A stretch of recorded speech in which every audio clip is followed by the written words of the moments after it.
Hello praise the Lord. सबको हमारे प्रिय प्रभु यीशु के नाम से जय मसीह। मसीह में प्रिय भाइयों और बहनों, जीवन में छोटी या बड़ी गलतियां होती रहती हैं और हाँ, गलतियां और समस्याएं आते रहते हैं। यह जीवन के अंत तक चलने वाला ऐसी प्रकार की जीवन के हर तरह का समस्याएं हैं जो आपको संघर्ष करना पड़ेगा, सामना करना पड़ेगा। परंतु क्या आपको कभी मन में आया है समस्या से हमें कैसे लड़ना चाहिए और समस्या से कैसे हमें दूर रहना चाहिए? ऐसे हम अपने जीवन में क्या करें ताकि हम गलती होने के बाद अपने जीवन को सुधार सके और अपने जीवन को सही रास्ता में गाइडेंस कर सके, लेकर चल सके। तो इसलिए हम आज इस विषय पर आपके बीच में हैं, परमेश्वर को वचन को लेकर, ताकि आप सुने और आशीष पाए। इसलिए अभी तक यदि हमारे वीडियो को द लिविंग गॉड चैनल को सब्सक्राइब नहीं किया तो जरूर सब्सक्राइब करें। साथ ही साथ अपने मसीह भाइयों और बहनों के पास इस वीडियो के अधिक से अधिक मात्रा में शेयर करें ताकि वो भी परमेश्वर के वचन को ग्रहण करने पाए, आशीष पाने पाए, जानकारी करने पाए। यदि आपके जीवन में पवित्र आत्मा है तो सारी समस्याओं से समाधान पाने के लिए परमेश्वर खुद आपको निर्णय लेने का ताकत और बल देता है। पवित्र आत्मा है तो खुद आप उन सारी समस्या से लड़ने का आपके अंदर परमेश्वर की ओर से बल है। परंतु हाँ, यहूदा के पास भी पवित्र आत्मा था, फिर भी पवित्र आत्मा होने के बाद शैतान उसको क्या किया, इस प्रकार के जीवन प्रभु यीशु मसीह के लिए उसको उस्काया और उन्होंने अपने आत्मा को नहीं बचा पाया, अपने आप को नहीं बचा पाया और वो अंत में मर गया। क्यों? क्योंकि वह परमेश्वर के अधीन नहीं रहा, वरन शैतान के अधीन रहा। इसलिए हम आज आपके बीच में 6 ऐसे बातें बताएंगे जो अपने जीवन में फॉलो करने से आप परमेश्वर के वचन के अनुसार रहने से आप सारे समस्या समाधान पा सकते हैं, सारे गलतियों से आप छुटकारा पा सकते हैं और हाँ, दूसरों को भी आप बचा सकते हैं। इसलिए वीडियो के अंत तक बने रहें। जब आपके जीवन में गलती हो तो पहले काम आपको क्या करना है? पहले बातें जो आपको स्वीकार करना है कि हाँ, मुझसे ये गलती हुआ है। यदि आप अपने जीवन में स्वीकारते हैं मुझसे ये गलती हुआ है तो लिखा है नीति वचन 28 अध्याय 13 वचन में, जो अपना अपराध छिपा रखता है उसका कार्य सफल नहीं होता, परंतु जो उनको अपने अपराधों को मान लेता है और उस कार्य को छोड़ देता है उन पर दया की जाती है। जी हाँ, आप यदि अपने जीवन में से समस्याओं से दूर जाना चाहते हो तो अपने गलतियों को स्वीकारना करना पड़ेगा, मानना पड़ेगा कि मैं एक पापी हूँ, प्रभु मुझ पर दया कर। और परमेश्वर के सामने आपको घुटना पे आना होगा, नम्र बनना होगा और परमेश्वर से सहायता आपको पाना होगा। यह पहली बात है। आपको दूसरी बात है क्या करना है? दूसरों से सलाह लेना। यदि आपके जीवन में कुछ गलती हो जाए, समस्या आ जाए, एनी प्रॉब्लम, एनीबॉडी, एनीथिंग, ठीक है, कुछ भी, तो आपको बड़े से क्या करना है? सलाह लेना। जो आपके नज़दीक हैं, जो आपको अच्छा सलाह दे सकते हैं, जो मसीह में आपको चिंतक है, उनसे आप क्या करना है? सलाह लेना है। देखिए, रूत की पुस्तक में 1 अध्याय में आप पढ़ेंगे तो रूत के पूरे परिवार के में उस समय इजरायलियों के बीच में बड़ा अकाल आया और अकाल आने के बाद क्या हुआ? वहाँ पर एक परिवार जो नाओमी का परिवार है, वो पति पत्नी 2 बच्चे के साथ, वो लोग उससे अपने निज भूमि को, जन्मभूमि छोड़कर, इजराइल देश छोड़कर वह मोआब देश चले गए। मोआब देश जाने के बाद क्या वो पता है? वो अपना बेटा भी खो चुका है। क्यों? क्योंकि वह अन्य जाति में शादी किया था और वे लोग किसी से सलाह नहीं लिए। शायद वो सलाह लिए रहते तो पूरा परिवार बचा रहता और सलाह नहीं लेने के कारण उनका दोनों बेटे भी मर गए और पति भी मर गया और उनका जो 2 पतोह थी वे भी विधवा हो गई।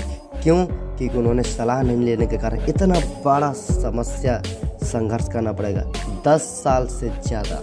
ठीक है, तो आपको तीसरी बात जो क्या करना है, आपको यदि जीवन में समस्या है, गलती हो चुका है, तो आप परमेश्वर के वचन को पढ़िए। यहोशू 1 अध्याय में लिखा है, परमेश्वर के दास मूसा मर गया, लेकिन परमेश्वर यहोशू के पास आकर पता है क्या कहता है? परमेश्वर कहता है, मेरा दास मूसा मर गया, परंतु तुम यहोशू वचन के अनुसार चलो और वचन के अनुसार चलेगा तो हर कार्य सफल होगा और तुम प्रभावशाली होगा। देखिए, यहाँ पर वो मर गया, लेकिन मरने के बाद उसको क्या करना चाहिए?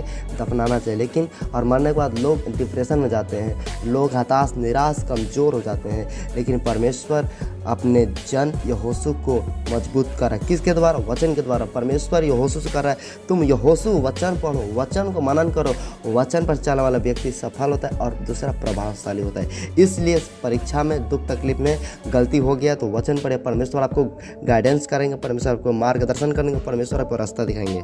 और आपको जो चौथा कार्य करना, आपको खुद प्रार्थना करना पड़ेगा, घुटना में आना पड़ेगा।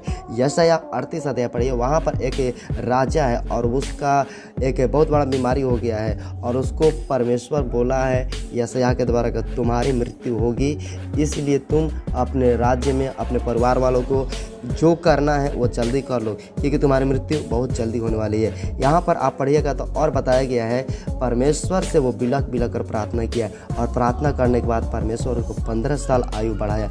बाइबल में वहीं एक ऐसा शख्स है जिसको परमेश्वर ने आयु को लंबा किया। मसीह में प्रियो, आपके जीवन में कुछ भी चुनौती हो, गलती हो, समस्या हो, प्रॉब्लम, परेशानी, डिप्रेशन, एनीथिंग, कुछ भी हो, आप प्रार्थना में घुटना में आइए, प्रार्थना में उपवास के साथ आइए।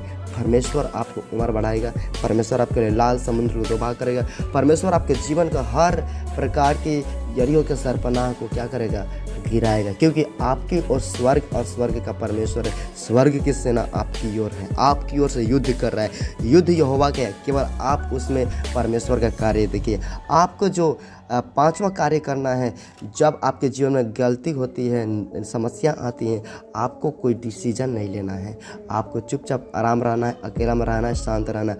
आपको कोई भी जीवन में निर्णय नहीं लेना है, क्योंकि यदि आप निर्णय लेंगे, उस समय का पल भर का क्रोध आपके पूरा जीवन का एक निर्णय के द्वारा बर्बाद करता है। इसलिए प्रियो, आप निर्णय ना लीजिए। अब्राहम का एक भतीजा है जिसका नाम लूत है। लूत और अब्राहम के नौकरों के बीच में क्या हुआ, लड़ाई हुआ। लड़ाई होने का कारण क्या था, जीव जंतु था, धन संपत्ति था और चारागाह था, ठीक है। तो इन्होंने डिसीजन किया कि मैं अपने चाचा से क्या हो जाऊंगा, अलग हो जाऊंगा, लूत।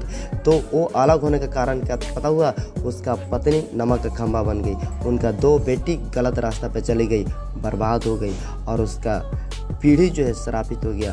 जब तक इब्राहिम के साथ लूत था तब तक आशीषित था। यानी वो डिसीजन लिया, मैं अपने चाचा के साथ नहीं रहूँगा, जबकि चाचा के साथ परमेश्वर था।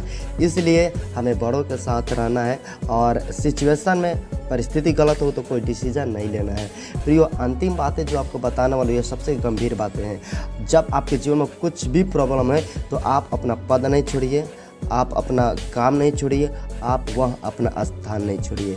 सबोपदेशक 10:4 में लिखा है, यदि हाकिम तुझ पर क्रोध से भड़के तो अपने स्थान ना छोड़ना, क्योंकि धीरज धरने से बड़े बड़े अपराध रुकते हैं। प्रियो, आप धीरज धरिए, आज परमेश्वर पर विश्वास कीजिए। आपका जीवन का समस्या, आपके जीवन की गलती, ये जितना हम 6 पॉइंट बताए हैं, परमेश्वर, यदि आप परमेश्वर पर सच में विश्वास करते तो आप अपना स्थान को ना बदलिए, आप अपना और जगह को ना बदलिए, वहीं पर आइए, स्तुति कीजिए, प्रार्थना कीजिए, और 6 पॉइंट को जो बताएं उसको मनन कीजिए। परमेश्वर इसके द्वारा आपको जरूर जीवन में हर डिसीजन में, हर आपकी गलती में, हर समस्या में आप विजय होंगे, आप आगे बढ़ेंगे, आप उन्नति पाएंगे। परमेश्वर आप सबको आशीष दे। प्रियो, यदि थोड़ा सा भी इस वचन के द्वारा आपके जीवन में यदि आशीष मिला है तो ज़रूर ज़्यादा से ज़्यादा इस वीडियो को शेयर करें, सब्सक्राइब करें द लिविंग गॉड चैनल को, साथ ही साथ लाइक करें, हाँ, और कमेंट में प्रेयर रिक्वेस्ट डाल सकते हैं। God bless you.